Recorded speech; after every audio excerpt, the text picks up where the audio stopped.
Welcome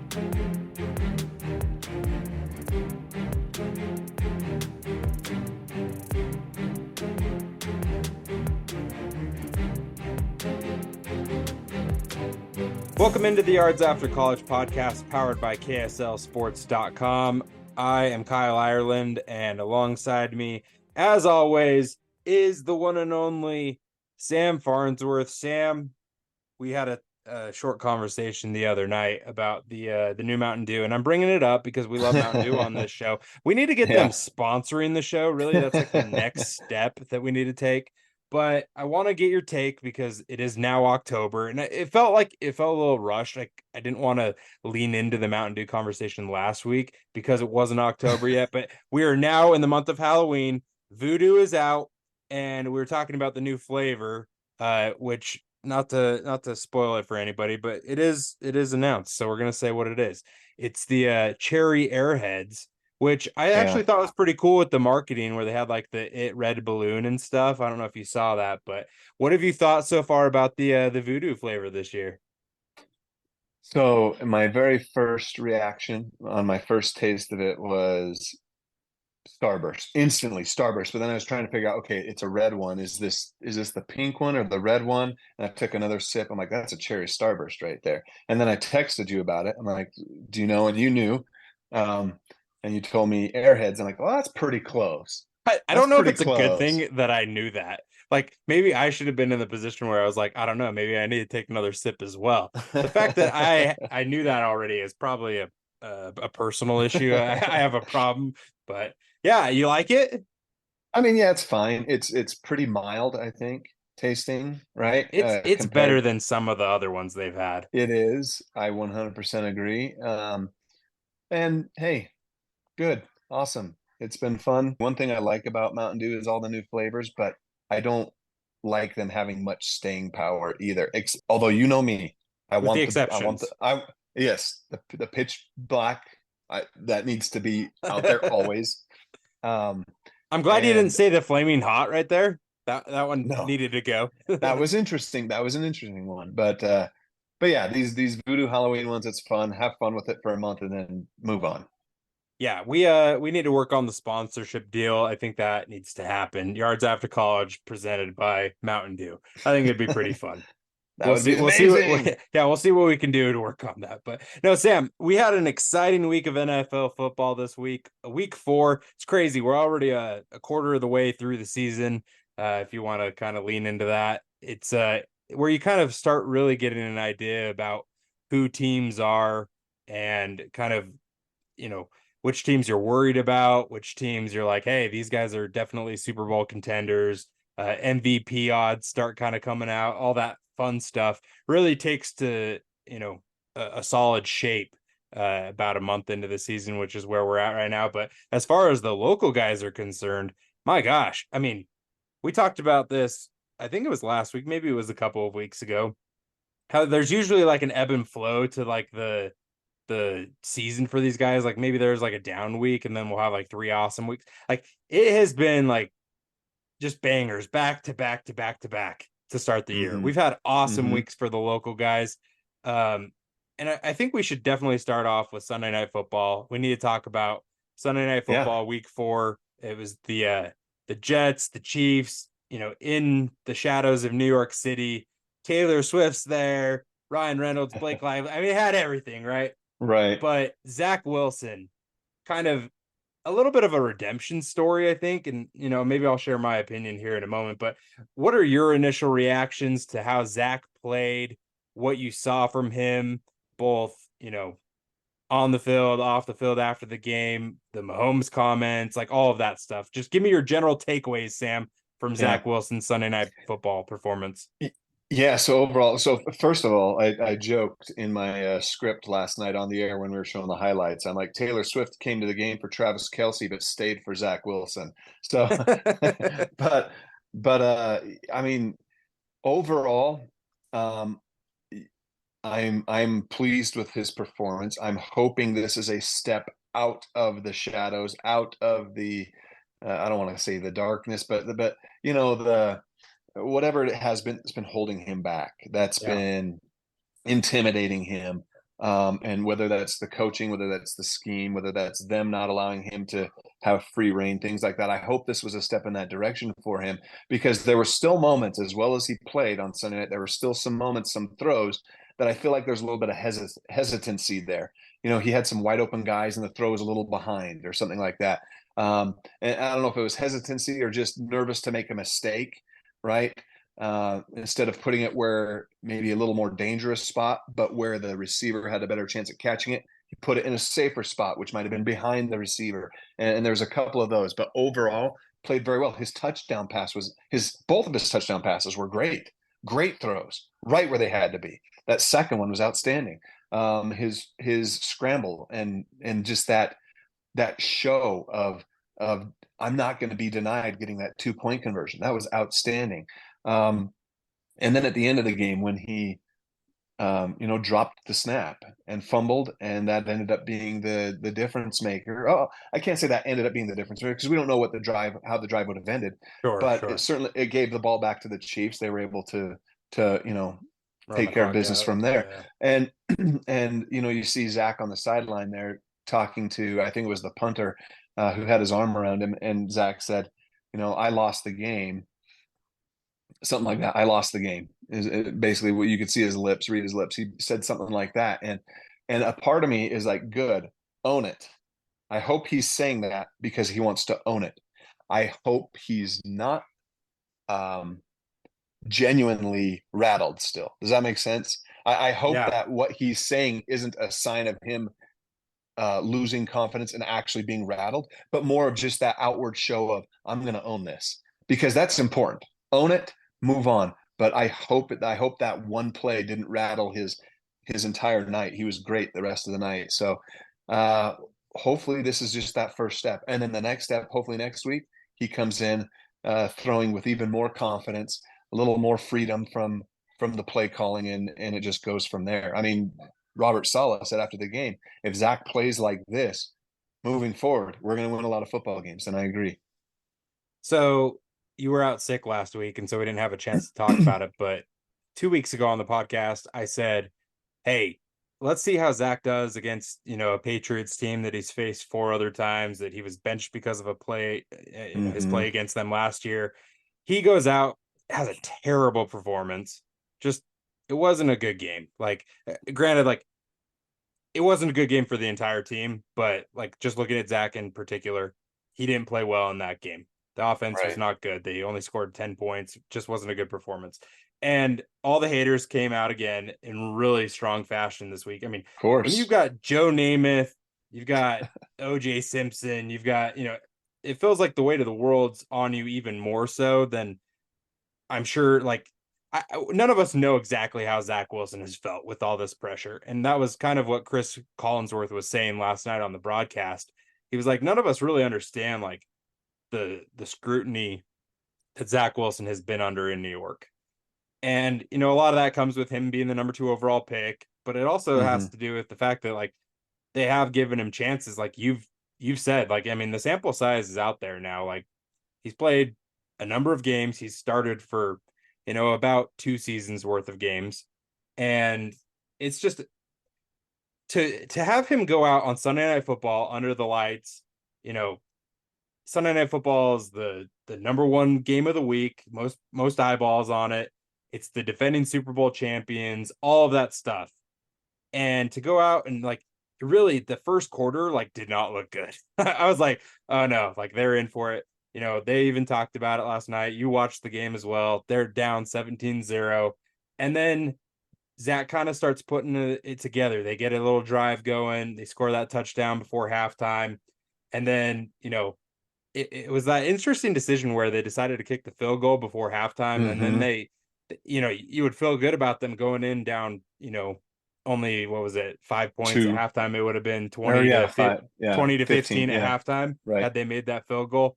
They missed Mm-hmm. the field goal. It doinks off the upright, and it's like, oh man, like they just can't get over the hump. But to have him come out in the second half, even with that kind of like let down at the end of the second quarter, I thought it was really impressive. And I thought we saw a lot of growth from Zach. There were some throws that like Chris Collinsworth even said, like, oh, like those throws, they would have been touchdown passes by Aaron Rodgers or whatever, like when he threw that one that was like a low Yeah, diving pass and right, whatnot. right. I thought that his teammates, for the most part, played well around him, but there were some times where like I'm still like, that Jets offensive line isn't good. Like it just isn't good. It's probably a bottom five unit in the league, in my opinion. He's got some wide receivers and tight ends that like have just they've dropped passes. And like Zach definitely needs to work on his ball placement. He's not as accurate as he needs to be. Right. But like to have the performance despite all of that, like all those negative things around him, I just thought it was really impressive the way that he played amongst all the pressure and the eyes Yeah. that were on him last night. Yeah. But after the game, I watched the Jets had like their obviously like their press conference thing that they normally do, but they also had like Hmm. their like team reporter or whatever. You can go on YouTube and watch it. He had like a 5 minute little one-on-one with their team reporter. I don't remember his name, excuse me, but he basically just looked just downright, sad about the fact that he lost the game, quote unquote, right? Right. Like we didn't see that from him last year. He didn't take the blame for the performance that he had against, I believe it was the Pats game that he Hmm. basically had Yep. that terrible press Yep. conference and said, "Hey, like I don't believe that that was my fault. It wasn't on me," kind of a thing. Right. And last night it was the complete opposite of that. And that's where we saw growth from Zach, not only on the field but off the field. And they're gonna play your terrible Broncos next week, Sam. It's in Denver, It's a which is chance. it's a tough place He's to got a play, chance. Yeah. but I think him playing against a team that I want to say I saw something last night on Twitter, and so maybe this isn't accurate. I'm sourcing something that may be false, so don't hold me to this. But I thought I saw something last night that said that the Broncos, through the first four games, are playing defense at like a historically bad level. Like their DVOA stuff is like super bad, which is kind of weird because everybody thought the Broncos defense was awesome last Yeah. year. Yeah. But I'm interested to see how he follows up this performance, because if he can start stacking games together, Sam, and I know that I'm going long here on this, but I want to see multiple games in a row where we start seeing like, hey, like this is a progression, is as opposed to like a roller coaster. I don't want ups Yeah. and downs. So that's kind Yeah. of my opinion Steady on it. progression. Don't go backwards from this performance. Don't go backwards. Um, Curious, one just kind of a side note to all of this. Obviously, Taylor Swift had a big effect on this, but we just got this in just moment while you were talking. Chiefs Jets Thriller on NBC and Peacock, the most watched Sunday show. Sunday show. I'm not talking about football game. The most watched Sunday show since Super Bowl 47. It Wow. averaged 27 million viewers on Sunday Night Football, Chiefs and Jets. So Zach, to play the way he did with that many people watching is a good thing. Hopefully it starts to turn the narrative. Yeah, no, that's crazy. That's a lot of eyeballs. I mean, I'm sure the Swifties definitely helped that number. I'm one of them. I'm a Swifty, Sam. I like Taylor Swift. So, let's talk about one more former BYU player who had an outstanding game once again before we take a quick break, and that is former BYU and Orem High wideout Puka Nacua, who just continues to tear up the league. The Puka Nacua show continues, Sam. He my gosh, he's had 3 games out of his first 4 where he's had 100 yards receiving. He ended up finally getting into the end zone for the first Mm-hmm. time yesterday. We're recording on Monday, October 2nd. And Sam, it's a bittersweet moment for me here. Like, I was happy for Puka, but he was playing against my Colts. They were up 23-0 on Indianapolis, and I was I was down and out on my team, man. It was a bummer. And then they storm back. They send the game into overtime. They actually had a chance to win it in regulation, but they don't touch the ball in overtime, which we can talk about the NFL overtime rules another time, Sam. But Mm-hmm. and jeez, just wide open, Sam. Puka Yeah. Nacua gets in the end zone. Just everything after the game was super cool, with him getting the game ball from Sean McVay and how happy he was, FaceTiming his mom, all that stuff. But Mm-hmm. what have you thought about Puka Nacua and just like his outstanding play that he's Yeah. had just continue. I mean, he's really just become Stafford's number one guy. He looks like Cooper Kupp Yep. out there. 100%. So I'm going to start by saying this. I see this on Twitter a lot by BYU fans, and I'm going to call them out. And if you have beef with what I'm about to say, and you're listening to this podcast or you listen to this podcast, come at me. I don't care. At me. Find me on Twitter. I'm not hiding. I want to I'm hear. excited to see what this opinion is. I want to hear why BYU fans think that so many BYU fans are saying, we knew this all along. This is who we knew. We knew this is who he was. Why is this so shocking to everyone else? No, everyone's sleeping on him. Look, no one was sleeping on Puka. I wasn't sleeping. I covered Puka here in Utah at BYU. I saw him when he played for University of Washington, taking on a University of Utah team a few years back. I'll tell you what, he is extremely talented. He is very good. I had him as a fourth-ish round pick going into the draft. He got picked fifth round. Fine. I knew he was an NFL talent. I think all of the people who've seen Puka before knew he was an NFL talent. 19 other wide receivers were taken before him. Fine. I have no problem with that. Yeah. Maybe a handful near the end there. You're starting to think, man, Puka, when's he going to start going? Some of these other guys are starting to go. When is he going to go? Look, it's all about fit in the NFL. You find the right fit and the right opportunity to blossom and grow, and you can succeed. And that's what Puka has found, and it's worked out outstanding. Okay. I'm not saying Puka is not this good. He is. He's outstanding. But so this is my side beef here, is seeing all these fans, and I get it.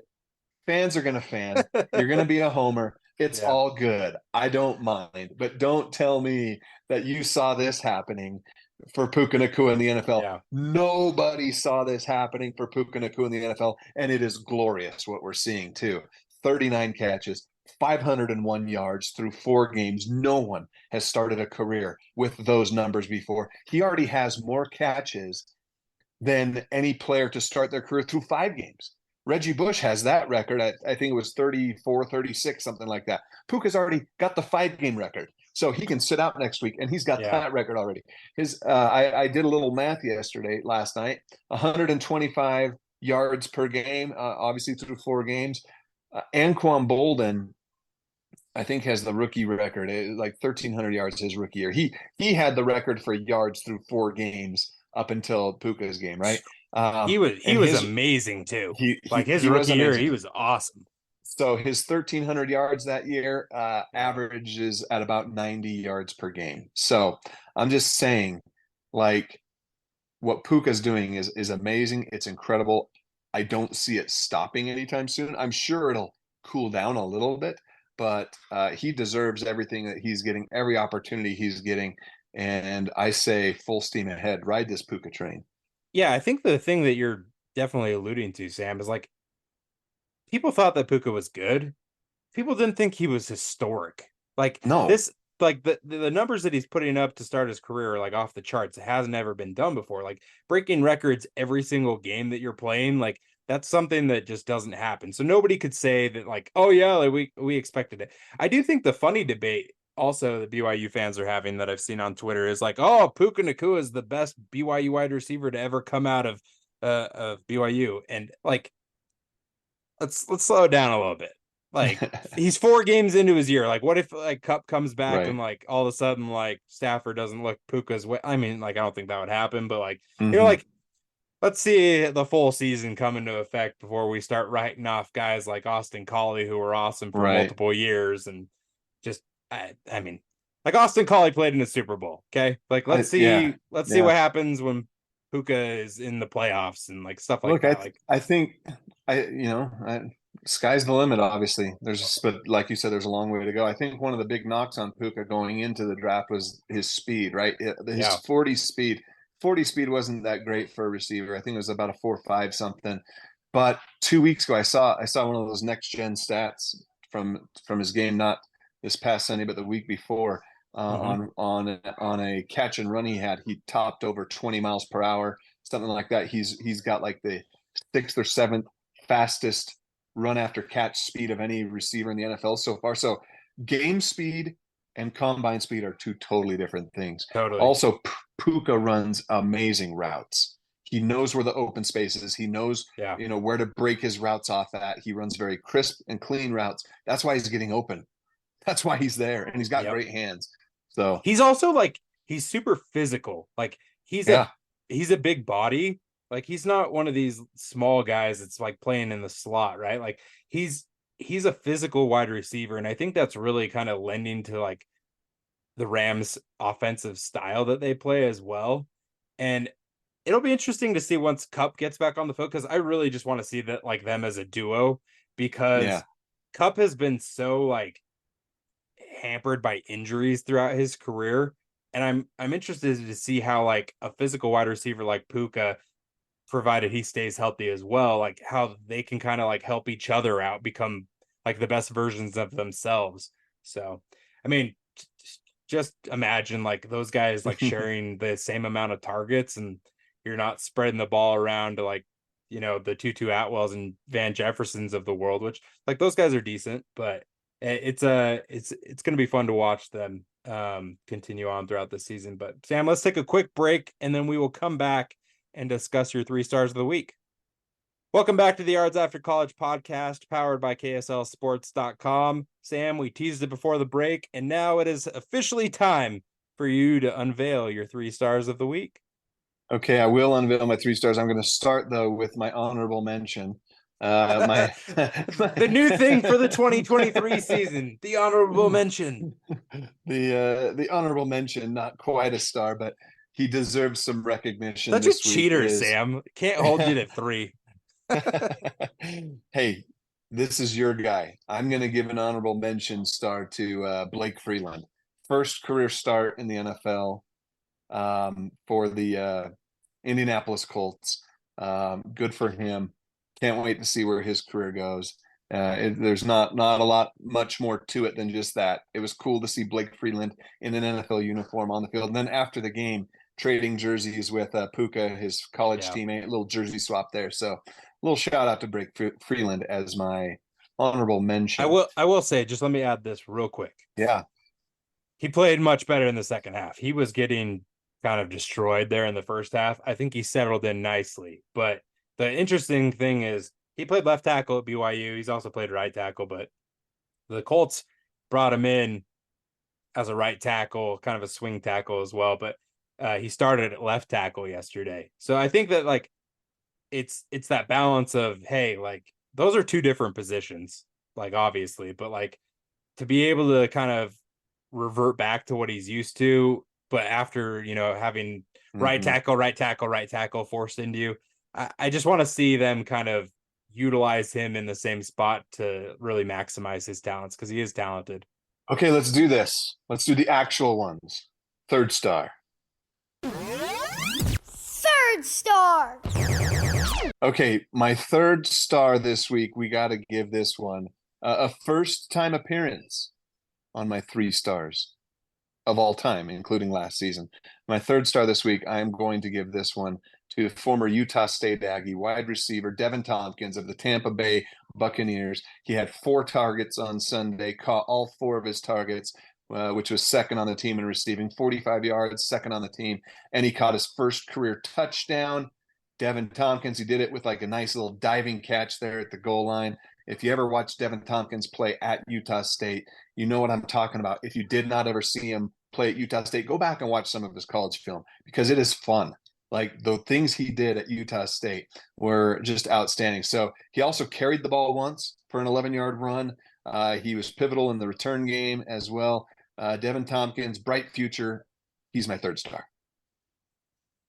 I like Devin Tompkins, and I'm excited to see that they're using him more as a receiver this year, Sam, because he was just kind of strictly used last year as a rookie as that returner. He still is doing that, but the Bucks, they're off to a good start. I did not see a 3-1 start coming from them, and I really have been impressed with how Baker Mayfield is spreading the ball around. And I'm excited to see that Devin has worked his way into that mix, because you've got a definite number 1 wideout in Mike Evans, who's still awesome, and to be able to kind of fit him into the mix, if they can give him the ball, he has such speed, Sam, it's kind of fun. I Mhm. mean, I know that you talked about it. I think in your, I want to say it was in your preseason predictions. You were talking about like the returners that we have out of the state.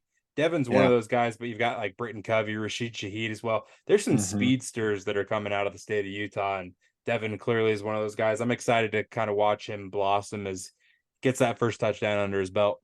All right, here we go. Second star. Second star. All right, these will go pretty quick, but my number 2 star, because we've already been talking about him, Zach Wilson. I'm going to give him a star. I don't even know if he got a star for me. He might have gotten a star for me last season, maybe once, but I'm giving him one this week because of a lot of the things that we already talked about in this podcast. But here's some of his numbers. I'll throw this out: 28 of 39, awesome, right? 245 yards, solid. 2 touchdowns, solid. 0 interceptions is big time. To not throw it away, and while he's still taking some risks down the field, which we haven't seen a lot of. And then passer rating 105.2. Way to go, Zach Wilson. Those are some great numbers. He also ran the ball a couple times for 14 yards, but that passer rating, outstanding. This was the first time, I believe Jeremiah Jensen mentioned this on KSL Sports Live on Sunday night, the first time in Patrick Mahomes' career that he's been outperformed by the opponent quarterback. So Yeah, Zach Wilson, number 2 star.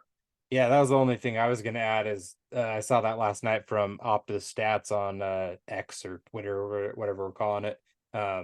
First time in Mahomes, not only his pro career, but his college career. So that's out of Wow. 127 total starts.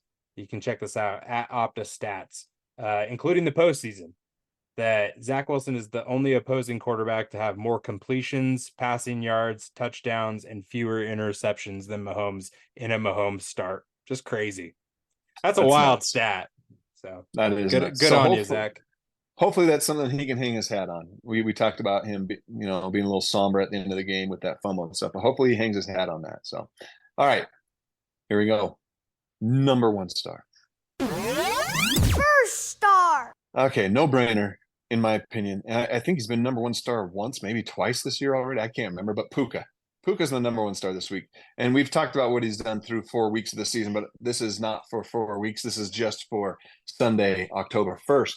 And on that day, Puka had 9 catches out of 10 targets, 163 yards. Go watch the tape of all the routes he ran and the balls that he caught. I mean, he was just so crisp and clean, averaged 18 yards a catch, had the touchdown, his first career touchdown in the NFL. Way to go, Puka. Congratulations on just an amazing weekend for the LA Rams in an overtime win. I think that he is really just in the perfect situation, Sam. You mentioned fit, and you can tell that. I mean, we mentioned a couple weeks ago how Sean McVay said that he loves him. You saw that after the game, gets the, he's doing all the post game media stuff, and so he's late to the team, celebration speech or whatever, victory speech in the locker room. Comes in running in, and Sean McVay hands him a game ball, and you saw Puka just give McVay a big hug. Yeah. And you don't see that a lot of the time. I mean, there's like that kind of relationship difference between head coaches at the college level and pro level. Yeah. And like, they're all men. It's not like hey, this is my older coach, I'm just a college kid kind of a thing. It's like McVay, he is younger, and so I think he has that relatability with his players. Right. But Puka is just like that. He has that personality, he's just fun, energetic, always happy. I think that they're fun to watch. I'm interested to see how that continues throughout the season. But Sam, appreciate your 3 stars as always. Looking forward to that every week. We have Monday Night Football tonight, Sam, between the Seahawks and Giants. A couple guys I guess just one guy to look out for, because we've got practice squad with Caleb Hayes and the Giants, and then Brian Monet is still out on PUP, I think, with the Seahawks until at least next week. But we'll see if he gets activated there. But Bobby Wagner, can watch him tonight, and that's on ABC, ESPN. But next week, Sam, we've got a fun slate of games. We've got San Francisco versus Dallas, an old time rivalry on Sunday Night Football. Mm-hmm. That's really going to be a fun game to watch next week on KSL 5 TV at 6:20. But do you have any other games that you've got your eye on, Sam? I think that there's a few that I'm really interested in watching this next week. I'll just go with the one that I think is most exciting, and I I don't know. Sam, I I want to say your Broncos Jets game is the one that I'm excited about, but I don't know how excited we can be about a 1-3 matchup, but I'm interested to see that because obviously Denver's really just they're lucky to be 1-3 and not 0-4. Yeah. But Zach Wilson, that is something that I'm excited to watch. But the game I'm gonna pick is next week's Monday Night Football game because you've got Jordan Love. It's coming close to home here, and I'll say that because he's close to his native home of California, but he's also close to Utah with the Las Vegas Raiders hosting the Packers next week. I was bummed for him last week, sorry, on Thursday Night Football. I thought that was a big moment for him. And it wasn't that he played really poorly. He did have a couple of interceptions, but I want to see him bounce back from that because he's had a really nice, I won't say great, but he's had a nice start to his season. And I want to see the bounce back from a game where they got beat at home by a division rival, go on the road. Now let's see Jordan Love pick things up against the Raiders team that's, kind of down in the dumps as well. And who knows who's their starting quarterback in week 5, but that's my game of the week, Sam. Packers at Raiders. Who do you got? So I don't know if I should feel excited or sorry for the Jaguars. They've been so bad for so long that they keep getting picked to go to these international games. That's not my pick of the week. 7:30 a.m. Taking away home games too to go play in London. Yeah, that's rough. I mean, so look, the Jags and Bills, that'll be actually a pretty good game, but 7:30 in the morning, that's rough. Look, I was up early enough to catch a chunk of this last week's game, but mostly because I was curious about the whole Disney Plus Toy Story aspect of it, which was actually kind of cool. There's still some kinks to work out with it. It could be better, but my kids were engaged. They had a good time watching it. So anyway, that Jags Bills game is very intriguing. I think that's one of the best games of the week for sure. 7:30 a.m. though, you're not going to find me waking up for that one. I'm just being honest. But I do like the Texans and Falcons for a few reasons. The local connections that we have with the Falcons. Caden Ellis, you've got Tyler, obviously. Is he losing more and more reps to Bijan? Bijan's playing great. Yeah. I want to keep seeing Tyler though, and he's just so fun when he gets the ball. So I hope this situation is still a good one for him. But also, I'm really, I don't want to say excited because I don't really care one way or the other about CJ Stroud. But the start to his season has been pretty fun. It's been awesome. I think he has more passing yards to start an NFL career than all but one other quarterback in the history of the NFL. He's off to a great start. And so CJ Stroud, man, he's making the Texans look like they got the best quarterback in this draft so far. And the Texans have tried for so long to find that quarterback. Yeah. I hope they finally got, I don't care for the Texans one way or the other, but I hope they finally got someone they can hang their hat on for a decade. Yeah. And just putting a local spin on that as well on the Texans side, Dalton Schultz got his first touchdown of the season on Sunday. And he was such a security blanket the last 2 years for Dak Prescott in Dallas. And I kind of expected that for a young quarterback in Stroud. They bring him in. They're like, hey, we're bringing in a veteran guy who has shown the last couple of years that he's been, a reliable target. Definitely a guy to find in the end zone. And we saw that finally in week 4.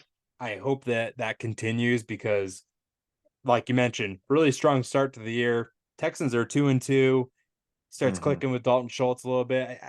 I could see them making some noise in a weird division, Sam, in the AFC South. Really, really weird. You mentioned the Jaguars, and we'll see what happens with them on Sunday as well. But good pick, Sam. I like it. I do think the Bills are fun to watch as well. Just going off your other game you mentioned. But that's it for this week. Until next week, be sure to follow us on KSL Sports on all of the social medias.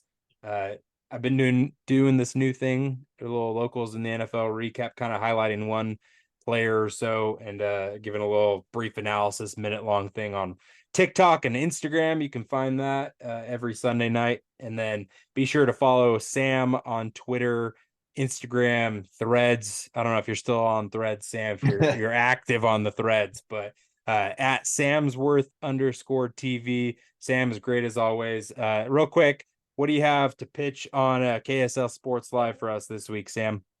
Man, it's going to be a heavy NFL emphasis because both BYU and Utah are on their bye weeks. And the Utah Jazz, I know this is an NFL podcast, but the Utah Jazz, the NBA is getting back in action with preseason hoops and training camp. So locally in Utah, we will have a Utah Jazz look at what's going on as they get going and get amped up for the season as well.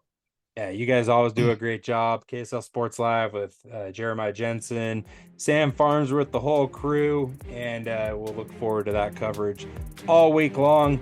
Until next week, Sam, this has been the Yards After College podcast powered by KSLSports.com.